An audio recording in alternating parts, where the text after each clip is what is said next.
The new fallout from Donald Trump's dinner with a known white nationalist and the rapper formerly known as Kanye West, who has also faced criticism for recent anti-Semitic comments. NBC's Garrett Hawk reports.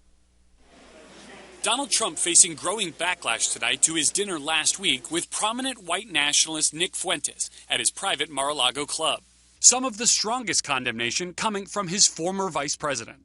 President Trump was wrong to give a white nationalist, an anti-Semite, and a Holocaust denier a seat at the table. And I think he should apologize.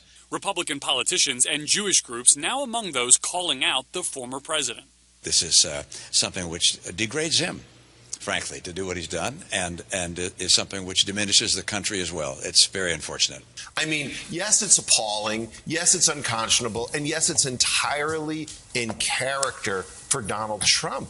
The Holocaust-denying podcaster Fuentes arriving at Mar-a-Lago as a guest of rapper Ye, formerly known as Kanye West, himself engulfed in controversy for past anti-Semitic remarks. West describing their dinner with Mr. Trump in this since-deleted Twitter video.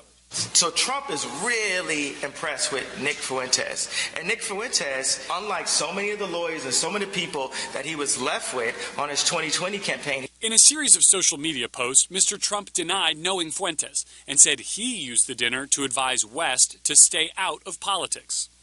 All of this an unwelcome distraction for Republicans looking to rally around their Senate candidate Herschel Walker, facing off against Democratic incumbent Raphael Warnock in that runoff in Georgia. More than 180,000 people have already voted ahead of next week's Election Day.